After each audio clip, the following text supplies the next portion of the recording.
안녕하세요. 저는 전 남편과 시댁에서 어이없는 일을 당하고 뒤도 돌아보지 않고 이혼하고 돌아온 돌싱입니다. 살다 살다 이런 일은 처음이라 이렇게 글을 올리게 됐어요. 저 같은 평범한 사람에게도 이런 일이 일어나다니. 저의 대환장 이혼 스토리 한번 들어보실래요? 저와 그 찢어 죽여도 모자랄 남편 새끼가 만난 건 제가 28이 되었을 때였어요. 남편은 당시 젊은 사업가로 바쁘게 다니던 사람이었죠. 저는 당시 가족과 연을 끊고 살고 있었는데 그 빈자리를 채워주었던 게 남편이었어요. 남편은 사업 때문에 매번 바빠서 같이 있는 날은 많지 않았지만 그래도 만났을 때는 온전히 저에게만 집중해주는 모습에 반했어요. 그렇게 좋아하는 사람이었지만 결혼을 깊이 생각할 정도는 아니었어요. 좀 더 서로를 알아가야 한다고 생각하던 때에 우리에게는 새로운 생명이 찾아왔어요. 제 눈에 넣어도 아프지 않은 우리 아들이요. 만난 지 4개월 만에 보석처럼 곱고 애교도 많은 아이를 임신했을 때 처음에는 너무 무서웠어요. 남편이 아이와 저를 책임지지 않을 거라는 생각 때문에요. 그런데 남편은 자기가 책임지겠다며 결혼을 이야기하더라고요. 그때 저는 정말 너무 기뻤어요. 이 사람이 나를 그만큼 사랑해주는구나 하고요. 그렇지만 남편의 권유로 결혼식은 아이를 낳고 하기로 했어요. 배가 불러 예쁘게 나오지 않는 것도 싫었고 분주하게 움직이다가 아이를 잃는 것도 싫었기에 저도 남편의 말에 응했어요. 그리고 우리는 혼인신고만 한 상태로 제가 살던 전셋집에서 신혼집을 마련하게 되었어요.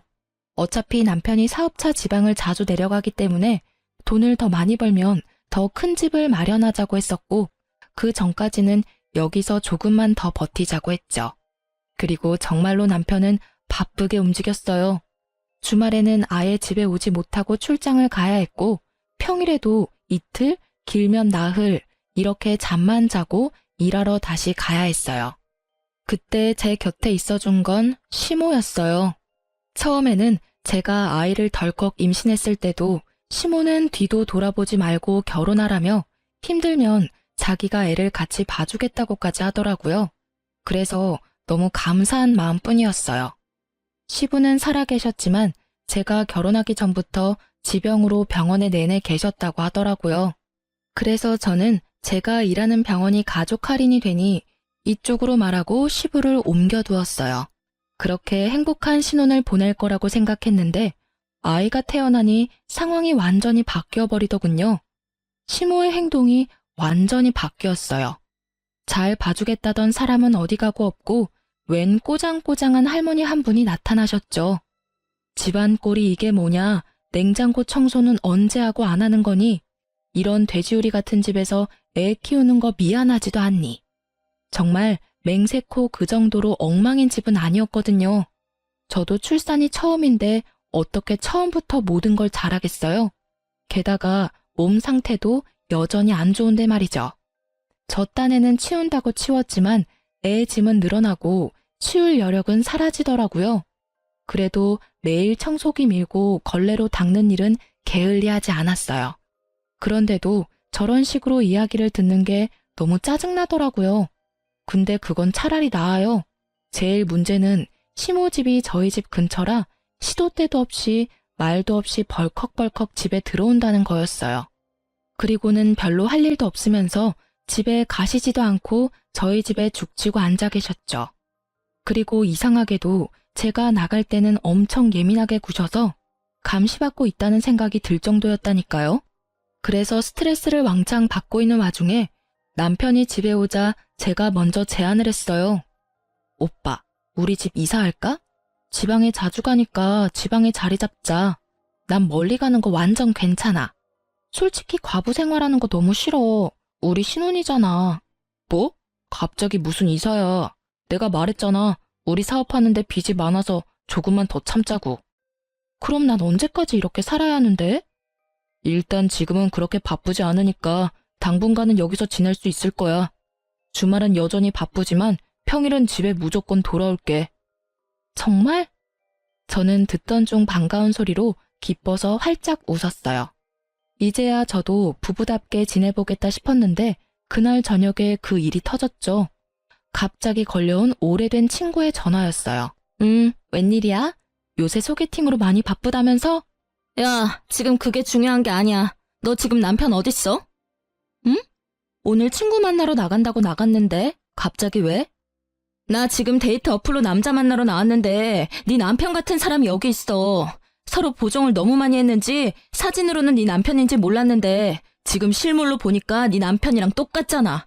그래서 놀라서 전화했어. 너 잠깐 남편한테 전화해서 확인해봐봐. 저는 그 이야기에 너무 놀라 친구의 전화를 끊고 남편에게 전화를 걸었어요. 그런데 전화를 안 받더군요. 그래서 한 번 더 전화를 했어요. 이번에는 전화가 끊어졌어요. 남편이 전화를 안 받을 것 같아서 저는 친구에게 다시 전화를 했어요. 방금 폰 보더니 바로 끊던데? 너 전화했었어? 친구의 그 말에 저는 남편이 맞았다는 걸 확인했죠. 친구에게 영상통화를 다시 걸었고 남편이 있는 곳을 비춰달라고 했어요. 오늘 남편이 입고 간 옷 그대로더라고요.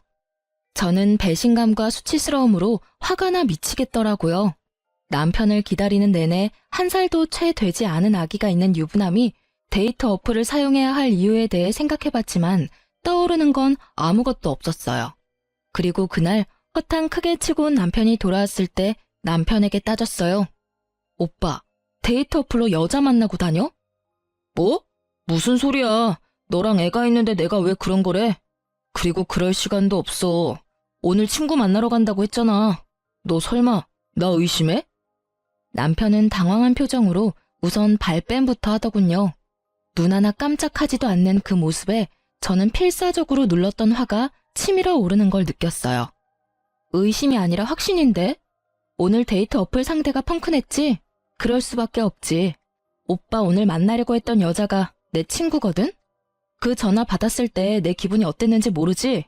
내가 왜 그런 걸 친구의 전화로 알아야만 하는 건데 친구들이 뭐라고 생각하겠냐고. 제 말에 남편 얼굴이 하얗게 질리더라고요. 아니 이럴 거면 왜 바람을 피냐고요. 화가 난 제게 남편 놈은 그제야 다급하게 말하더라고요. 그거 진짜 호기심으로 한번 해본 것뿐이야. 친구가 그런 어플이 있다고 해서 한번 경험 삼아 해본 거고. 그리고 무슨 일이 있었던 것도 아니잖아. 어차피 얼굴도 못 봤고 만나지도 못했는데. 그냥 한 번만 넘어가줘. 이후로 절대로 그런 짓 안 할 테니까. 응? 저는 남편의 뻔뻔하게까지 한 말에 배신감을 지독하게 느꼈어요. 아니, 뭔데 이렇게 당당한 건데요? 잘한 거 하나도 없는 놈이 빳빳하게 얼굴 들고 한 번만 봐달라니.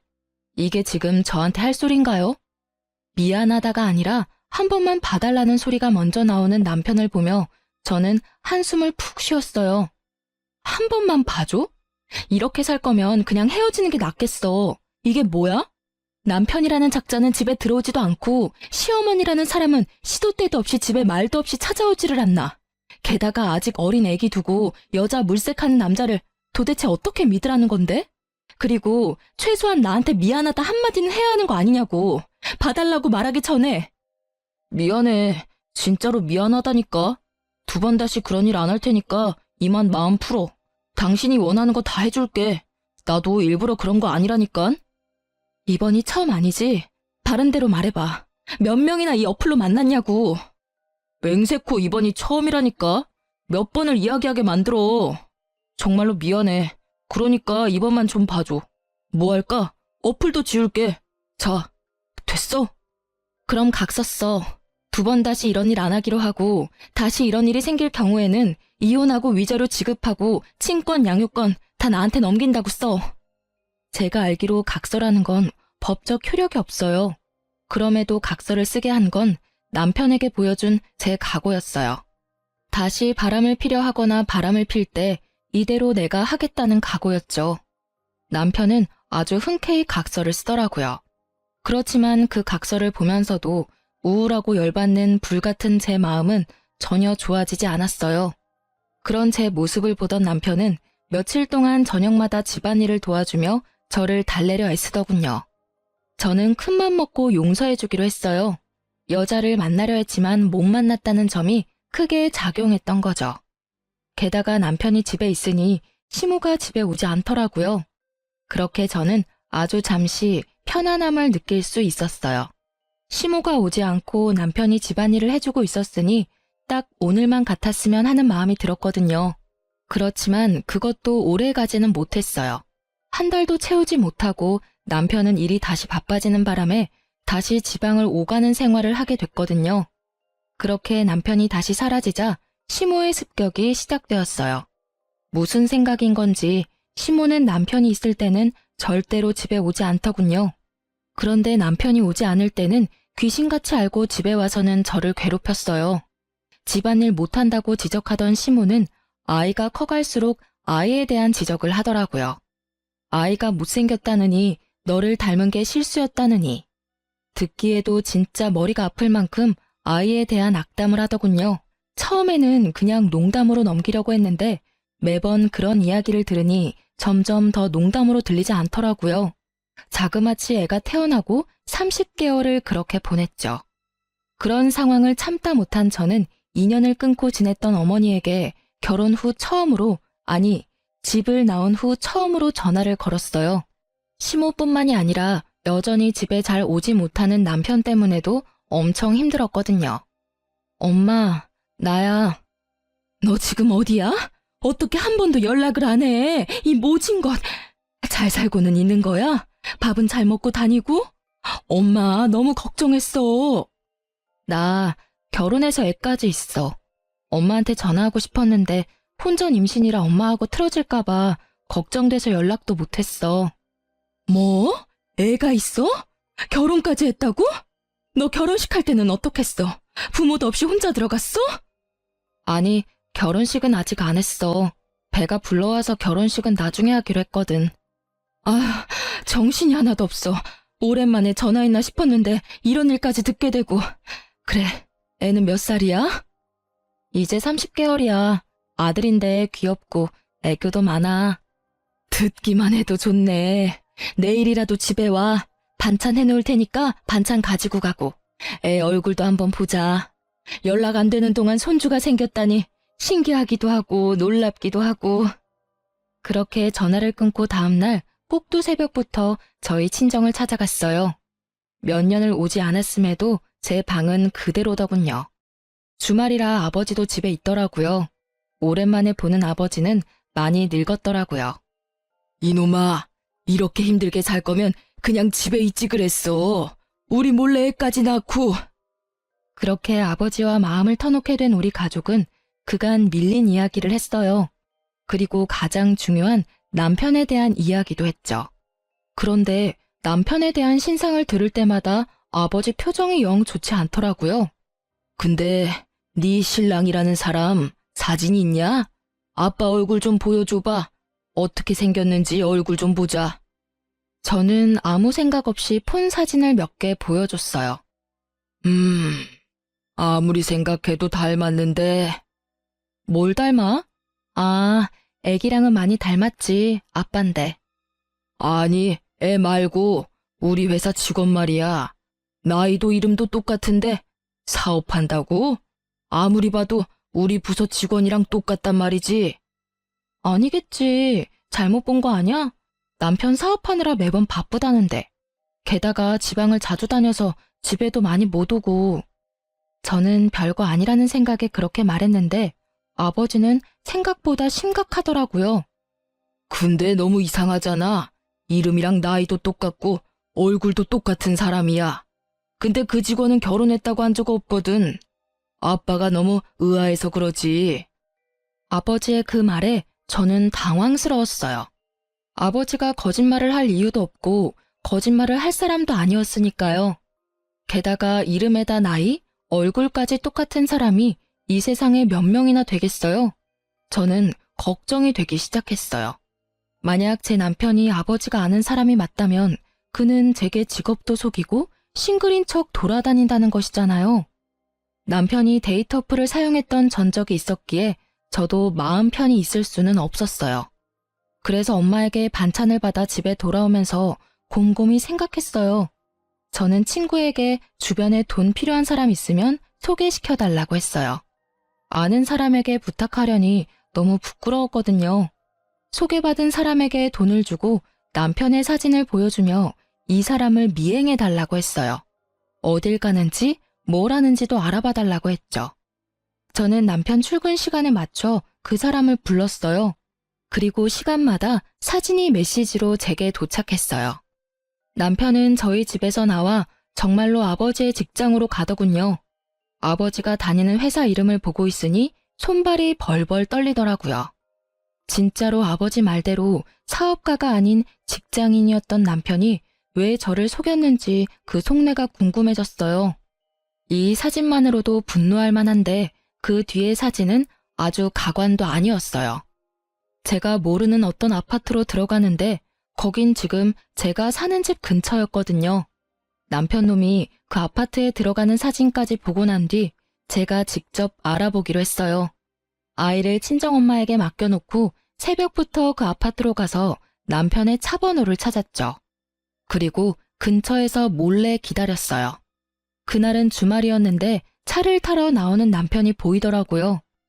사진 속 여성과 아이, 그리고 시모까지 모두 나왔어요. 시모가 이 여성과 아이를 알고 있었다는 거잖아요. 남편의 팔짱을 끼고 유모차를 밀고 있는 남편 놈을 보니 배알이 뒤틀려 지금이라도 당장 뛰어나가서 머리채를 쥐어뜯고 싶더군요. 하지만 참았어요. 나와 만날 때부터 아니면 혹시라도 그 전부터 만났을지도 모를 상간녀를 보니 속이 안 좋았어요. 게다가 저희 아이보다 아주 조금 어려 보이는 아이. 제가 임신했을 때 저 여자도 임신을 했었다는 이야기잖아요. 너무 더러운 기분에 저는 더 이상 그 사람들을 쫓아갈 생각도 들지 않았어요. 집에 돌아와 남편을 기다리며 왜 굳이 남편이 나와 결혼을 했을까 고민해봤어요. 솔직히 우리 부부 사는 게 보통 부부처럼은 절대 보이지 않잖아요. 주말은 오지 않고 평일에도 이틀, 나흘? 이럴 거면 저랑 왜 흔쾌히 결혼을 했냐 이거죠. 그런데 짐작 가는 구석이 딱 하나 있긴 했어요. 결혼하면서 남편이 제게 그랬거든요. 우리 결혼하면 아버지 혹시 당신 직장에 모셔줄 수 있어? 아버지 병원비가 생각보다 많이 나와서 걱정이거든. 지병이 있으셔서 병원에 입원하셔야 하는데 병원비가 어마어마하더라고. 아버님이 병원에 계시다고? 요양병원이면 비용이 꽤 나올 텐데. 수급자가 아니시면 아무래도 부담이 되지. 비급여가 많으니까 그럼 우리 병원으로 모시자. 직원 할인 있으니까 조금 도움은 되겠지. 그리고 무슨 일 있으면 연락하기도 쉽고 말야. 그 말에 시부를 저희 병원으로 옮기고 제가 보호자로 지내며 필요한 걸 넣어드리거나 굳은 일을 도맡고 있었거든요. 일단 같은 건물에 있으니 제가 하기 쉬웠으니까요. 그리고 시모도 결혼할 때 꼭 부탁하더라고요. 그런데 옮기고 나니 정작 아무도 찾아와 보지는 않았어요. 그렇게 지극정성으로 모시는 척 하더니 제게 맡겨두고는 아예 발길을 뚝 끊었죠. 가만 보니 이것들이 입원비 할인받고 그 김에 귀찮은 짐 떠넘기려고 저와 결혼을 하려고 한 것 같았어요. 얼굴도 보지 못한 여자가 임신을 했다는 이유만으로 결혼을 허락한 시모의 속내도 마찬가지였던 것 같았어요. 그런 인간들 손에 노란한 내가 너무 바보 같고 원망스러워서 아무 일도 손에 잡히지 않고 시간만 흘렀어요. 그리고 월요일 저녁이 되자 남편이 집에 돌아왔더라고요. 저는 남편이 거실 소파에 앉자마자 폰으로 사진을 보여줬어요. 이거 뭐야? 그게 뭔데? 사진을 흘깃 보던 남편은 표정이 싹 바뀌더라고요. 뭔지 알아챈 거죠. 내가 사진 하나를 받았는데 사업하느라 바빠서 집에 못 온다고? 개집질하느라 집에 못 오는 거였겠지. 어이가 없어서 애까지 만들었어? 딱 봐도 우리 애랑 얼마 차이 안 나 보이는 애를 언제부터 이 상간녀랑 두 집 살림했는지 빨리 풀어. 저의 추궁에 남편 놈의 반응은 상식적이지 않았어요. 아니, 방귀 낀 놈이 성낸다고 딱 그 꼴이었죠. 도리어 저한테 화를 냈으니 말이에요. 당신 스토커야? 왜 남의 뒤를 캐고 지랄이야? 내가 밖에서 뭘 하고 다니든 네가 무슨 상관인데? 버럭 화를 내는 남편을 보니 정말 부글거렸어요. 이 새끼는 왜 화를 내는 거죠? 화를 내려면 내가 내야 하잖아요. 상간녀랑 얼마나 됐는지는 모르겠는데 애까지 낳았다니 볼장 다 본 거잖아. 우리 헤어져. 그리고 시아버지도 다른 병원으로 보내줘. 헤어지고 나면 남이니 병원비 내가 도와줄 필요도 없잖아. 그렇지? 역시 시부 이름이 정답이었는지 남편 놈이 갑자기 당황하더군요. 잠깐, 급하게 굴지 마. 내가 화낸 건 당신이 내 뒤를 캐서야. 물론 바람핀 건 내 잘못이지. 그러니까 내가 그쪽 여자 정리할게. 어차피 호적이고 뭐고 올라가 있지도 않아. 나 법적으로 깨끗한 사람이라고. 그러니까 일단 진정하고 우리 앞으로 어떻게 할지 생각해보자. 남편 놈은 그쪽을 정리하겠다는 말을 불쑥 꺼내더라고요. 저는 더 어이가 없었어요. 지 사정에 맞춰서 이 여자 저 여자 관리하는 모양새가 여자가 한둘만 있지는 않을 거라는 합리적인 의심을 하게 만들었죠. 분명히 다른 여자도 있겠지 하는 생각이 강하게 머리를 강타했어요. 저는 남편에게 강하게 말했어요. 법적으로는 깨끗하겠지. 그런데 내 마음이 깨끗하지가 않아. 네 얼굴 보는 것만으로도 뱃속이 부글부글거리고 열받아서 머리가 돌 것 같다고. 그리고 뭐? 정리를 해? 어떻게 정리할 건데? 내가 데이트 어플 같은 거 할 때부터 알아봤어야 했어. 그때 끝장 봤으면 이 꼴 안 보고 사는 건데. 여기 내 집이고 어차피 오빠 짐도 얼마 없어. 그러니까 내가 앞으로 어떻게 할 건지 결정하기 전까지는 이 집에 발도 디딜 생각하지 마. 냉정하게 생각해. 이런 일로 당신 진짜 혼자 살 거야? 애도 어리고 싱글맘이 얼마나 힘든지 당신이 몰라서 그러나 본데. 지금까지도 충분히 싱글맘처럼 살고 있었어. 아니, 그보다 더 심하지. 싱글맘은 아들 외도 눈 감아주는 시어머니는 없을 거 아냐. 어쩐지 나를 감시하는 것 같더라니. 내가 그 여자랑 만날까봐 둘이서 연락 주고 받았던 거지. 아주 가족들이 다 짜고 나를 속였어. 그런 거 아니야. 너무 비약해서 생각하지 말고 일단은 내가 본가로 갈 테니까 당신도 좀 진정하고 생각 다시 해봐. 그리고 당신만 용서해주면 그쪽은 싹 다 정리할게. 남편은 그렇게 말하고 나갔어요. 시댁에 간다길래 1시간 뒤쯤 시댁에 전화해봤어요. 역시나 시댁에서는 남편 행적조차 모르더군요. 어디로 간 건지는 말 안 해도 알겠더라고요. 뭐 또 어디 여자나 잡으러 갔겠죠. 결국 저는 이혼을 결심했어요. 이혼을 통보하기 전에 상간녀부터 찾아가기로 했어요. 꼴도 보기 싫은 여자였지만 남편이 그 여자와 인연을 끊겠다 했으니 확인은 하러 가봐야 하잖아요. 그리고 간 김에 상황이 어떻게 돌아가는지 확인도 하고 싶었어요. 상간녀 집에서 그녀가 나올 때 저는 그 앞에 섰어요. 나 알죠? 상간녀는 제 물음에 답도 없이 폰부터 꺼내 전화를 하려고 하더군요. 딱 봐도 남편에게 전화하려는 것처럼 보였어요. 저하고 이야기하고 나서 전화하시는 게 좋을걸요? 전 할 말 없고 이야기도 듣고 싶지 않아요. 그치만 들어야 할걸요? 그 사람이 나한테 당신 존재 들키고 뭐라고 말했는지 궁금하지 않아요? 대답이 없는 상간녀를 보니 궁금하기는 한가 보더라고요. 그 남자 유부남인 거 알고 사귀었죠? 애가 몇 개월이에요? 26개월? 25개월? 그건 뭐 하러 물어요? 우리 애가 당신 애보다 나이가 더 많거든요. 그게 뭘 뜻하는지는 알죠? 모르겠는데요. 제가 그걸 왜 알아야 하죠? 그리고 이런 식으로 함부로 남의 집 앞에 얼쩡거리면 경찰에 신고할 거예요? 신고하셔도 상관없어요. 저도 어차피 상간녀 위자료 소송하면 되니까. 어느 쪽이 더 많은 벌금을 낼지는 알고 있을 거라고 생각해요. 그런데 그거 알아요? 당신이 애를 가졌을 때 이미 우리는 혼인신고 완료 시점이었다는 거. 완벽히 결혼 생활하고 있던 중이었어요. 그 점에 대해서 다른 할 말 있어요? 당신 유부남이랑 눈 맞은 거예요. 와이프 있는 남자 건드린 거라고. 와이프? 웃기시네. 누가 마음대로 와이프래? 두 사람 결혼식 안 한 거 다 알거든요? 이보세요. 애를 먼저 낳은 게 당신이더라도 그 남자 마음이 나한테 있으면 내가 본처지. 그리고 우리 집에서 더 많은 시간을 보내는데 무슨? 당신은 그냥 필요에 의해서 만나는 사람이라고 남편이 그랬거든요? 필요라면 어떤? 남편이 아버지 떠안기 싫어서 병원 다니는 여자 만나서 맡겼다고 얼마나 좋아한 줄 알기나 해요? 아무것도 모르면서 와이프? 웃기고 앉았네. 본인이 세컨드인지 모르고 있었어요? 제가 생각했던 가설들이 다 맞아떨어지니 오히려 머릿속이 상쾌해지더라고요. 상간녀는 그 뒤로도 자기가 하고 싶은 말을 아주 쏟아내더라고요. 진짜 부인은 나고 당신이 세컨드거든요? 그리고 조만간 혼인신고하면 애도 호적에 올려준다고 했어요. 솔직히 시아버지 죽고 없으면 당신 같은 여자 필요도 없었어. 혼인신고? 내가 혼인신고를 먼저 올렸는데 당신이 어떻게 혼인신고를 또 올려요? 참 이상한 여자네.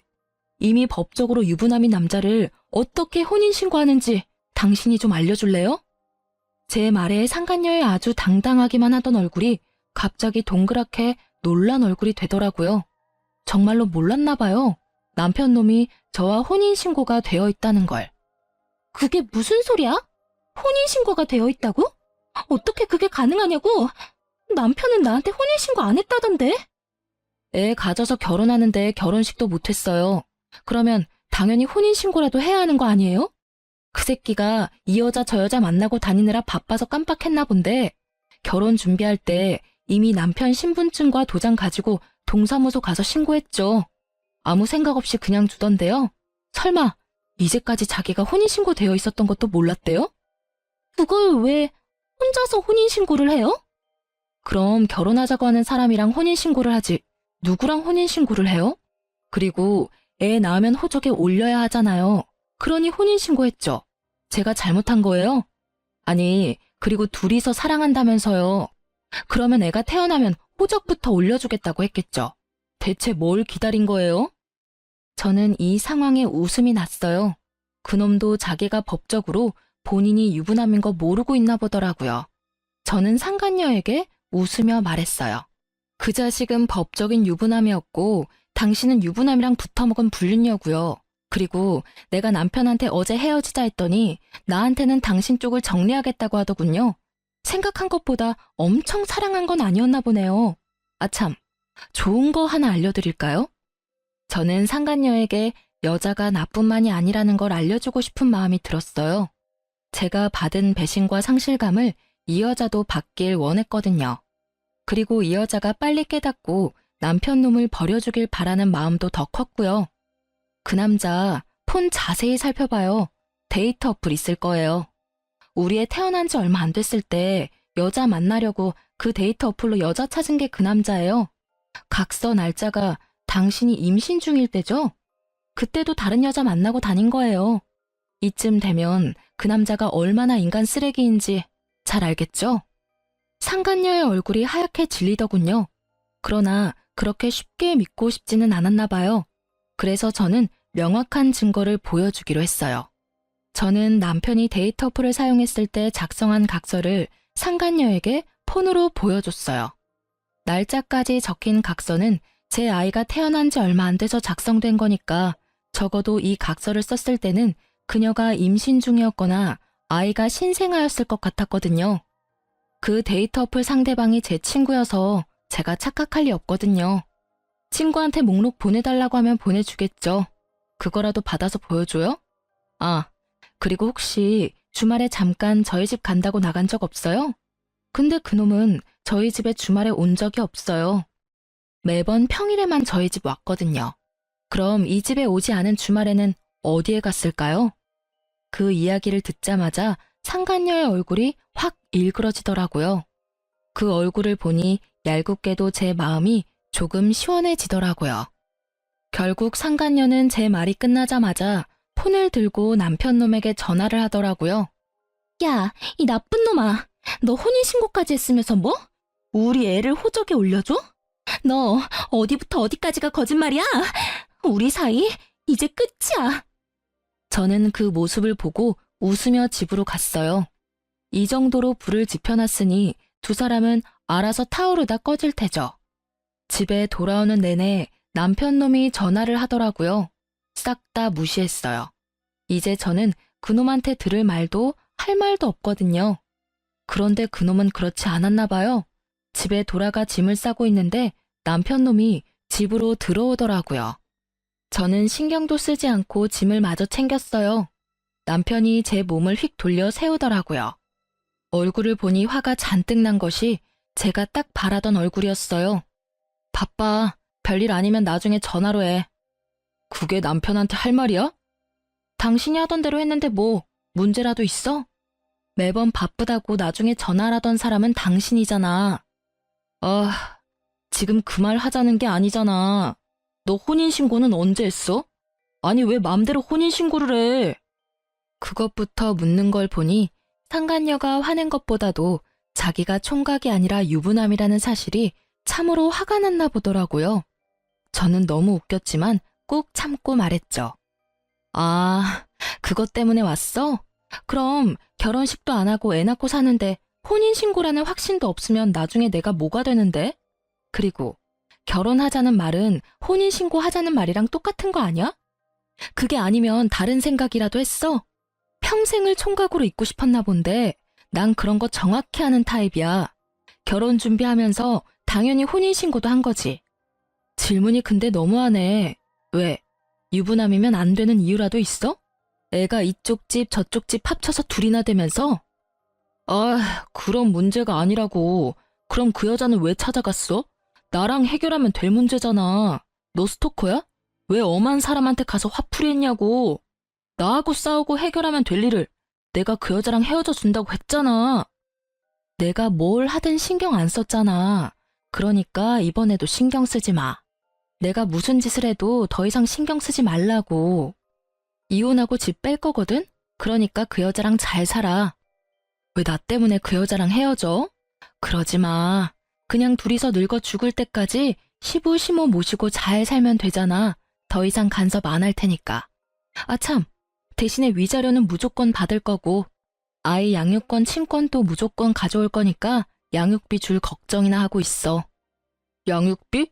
나 그럴 돈 없어. 받고 싶으면 네가 알아서 받아가. 돈 한 푼도 없는 나한테 가져갈 게 있을까? 네가 알아서 잘 찾아봐. 나는 못 주니까. 배째라는 식으로 말하는 남편을 보며 저는 싱긋 웃어줬어요. 저런다고 제가 당황할 줄 알았다면 오산이죠. 그래? 오빠가 안 주면 오빠 직장에서 돈 직접 빼갈게. 걱정 마. 그거면 충분하지? 신경 쓸 일 하나도 없으니까. 뭐? 네가 내 직장을 어떻게 알아? 너 내 뒤도 캐고 다녔냐? 당황한 남편놈의 얼굴에 저는 더 크게 미소 지으며 말해줬어요. 나도 얼마 전에 아버지랑 연락돼서 알게 됐거든. 오빠가 우리 아빠 부하 직원이더라고. 아버지가 아주 자세히 알고 계시더라. 회사에서도 언제나 총각이라고 말하고 다녔다면서? 나한테 사업한다고 속이고 상간녀 집에서 먹고 자고 하니 아주 좋았지.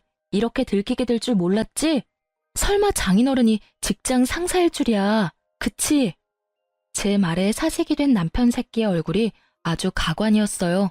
끝까지 숨기고 싶었을 텐데 어쩌나요? 모든 게 다 까발려져 버렸는데.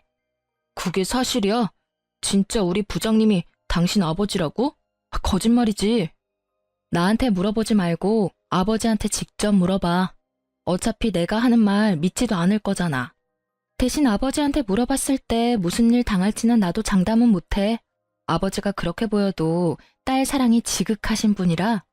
뭐 그게 싫으면 직장을 그만둬도 괜찮지. 괜히 그렇잖아. 이혼한 와이프 아버지라니. 세상에 이보다 더 찝찝한 관계가 어딨어? 그러나 그 직장은 그만두지 못할 거예요. 생각보다 월급도 많고 복지도 좋거든요. 잠깐만. 여보, 우리 진짜 진지하게 이야기 좀 할까? 가족관계나 그런 거 정말로 맞는 거야? 일부러 나한테 거짓말하는 건 아니지. 나 바쁘다니까. 짐 싸고 있는 거 안 보여? 궁금한 거 있으면 우리 아버지한테 물어보고 나는 이제 오빠한테 간섭 안 할 테니까 그렇게 하라. 저는 매달리던 남편놈을 집 밖으로 내치고 최소한의 짐만 챙겨 친정으로 돌아갔어요. 혹시나 남편놈이 이 집에 들어가 죽치고 있을까봐 비밀번호도 바꾸고 집주인에게도 남편놈에게 문 열어주지 말라고 전했어요. 그러게 사기를 치려면 잘 알아보고 쳤어야죠.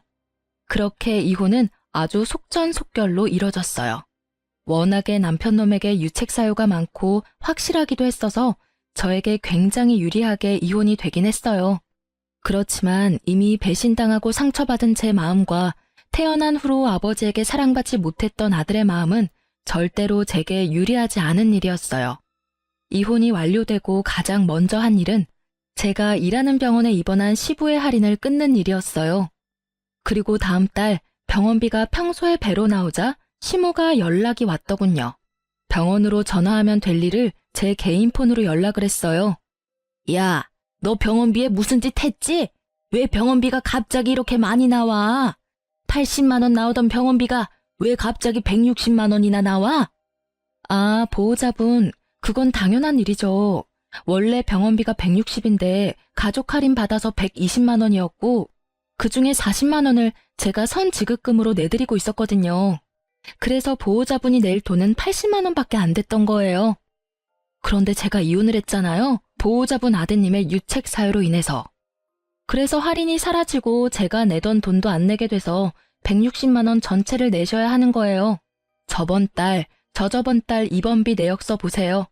할인 전 금액이 아마 160일 거고 선수금이 40 있을 테니까.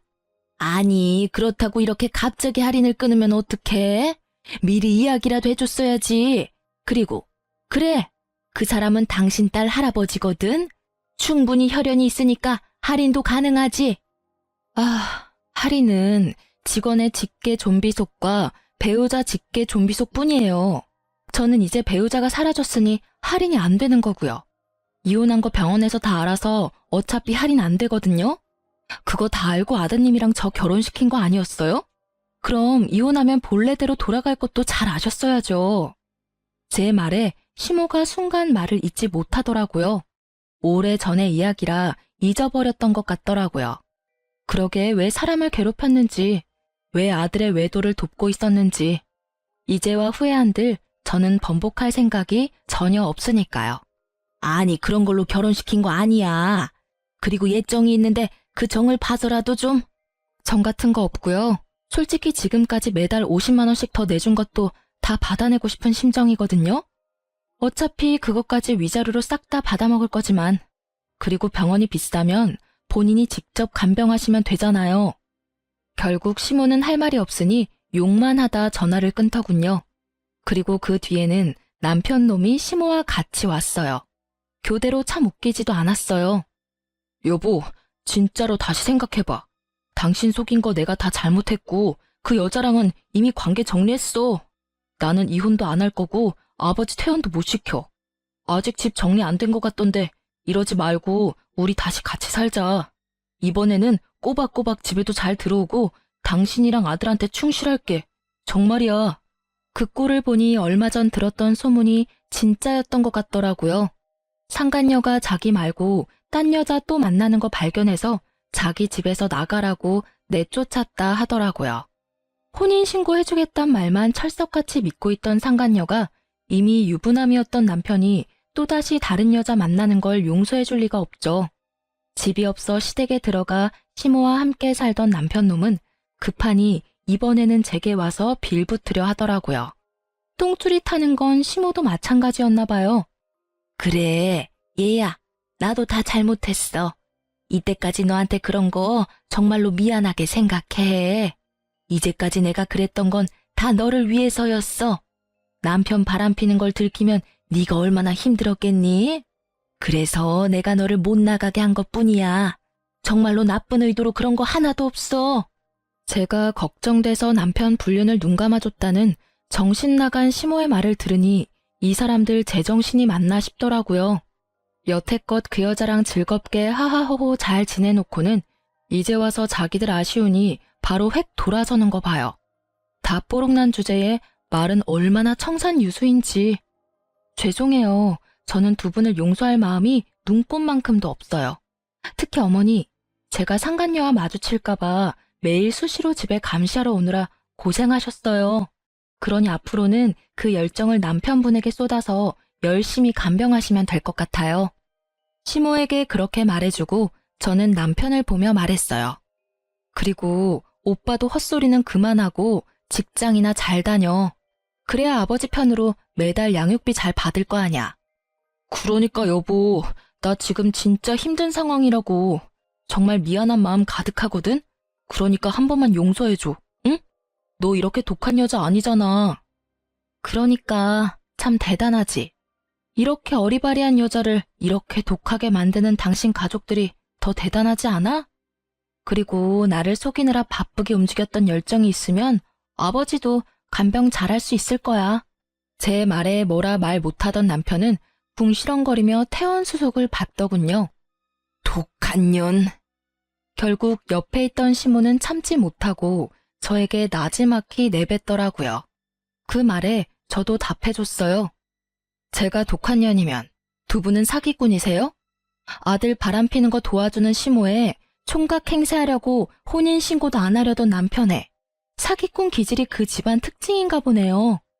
누구더러 독한 년이라는 건지.